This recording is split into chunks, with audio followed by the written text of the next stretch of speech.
ಇವತ್ತು ಟೀ ಮಾಡುವ ವಿಧಾನನ ತೋರಿಸ್ಕೊಡ್ತಿದ್ದೇನೆ. ಫಸ್ಟಿಗೆ ಒಂದು ಪಾತ್ರೆಯನ್ನ ಈ ತರ ಯಾವ ಪಾತ್ರೆನ ತಗೊಳ್ಳಿ, ಆದ್ರೆ ಈ ತರ ಇದು ಹಿಂಗೆ ಇಡೀ ಇರೋದನ್ನ ತಗೋಬೇಕು.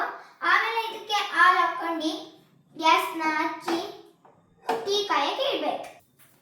ನೋಡಿ ಫ್ರೆಂಡ್ಸ್, ಈಗ ಹಾಲು ಕಾಯಿದ್ರೆ ಈಗ ಮೊದಲಿಗೆ ಒಂದು ಚಮಚ ಸಕ್ಕರೆಯನ್ನು ಹಾಕೊಳ್ಳಿ.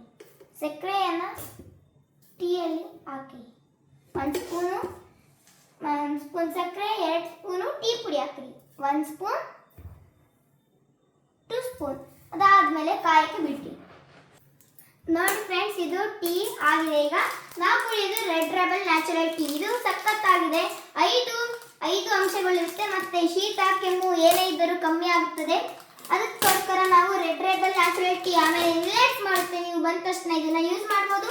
ನೀವು ಯೂಸ್ ಮಾಡಿ ರೆಡ್ ರೆಬಲ್ ನ್ಯಾಚುರಲ್ ಟೀ. ಬೇಕಾದ್ರೆ ನೋಡ್ರಿ.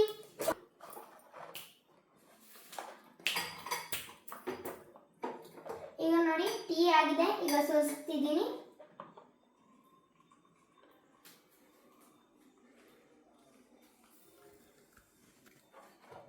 ನೋಡಿ ಫ್ರೆಂಡ್ಸ್, ರೆಡ್ ರೆಬಲ್ ನೋಡಿ, ನೀವು ಬೇಕಾದ್ರೆ ಎಷ್ಟು ಚೆನ್ನಾಗಿ ಬಂದಿದೆ. ನೋಡಿ ಫ್ರೆಂಡ್ಸ್, ಎಷ್ಟು ಚೆನ್ನಾಗಿ ಟೀ ಮಾಡಿದ್ದೀನಿ. ಇದು ನಮ್ಮ ಪಪ್ಪಗೋಸ್ಕರ ಮಾಡಿದ್ದೆ. ಇದು ನನ್ನ ಪಪ್ಪಗೆ ಕೊಡ್ತಾ ಇದ್ದೀನಿ. ನಮ್ಮ ಪಪ್ಪಗೆ ವೆಲ್ಕಮ್.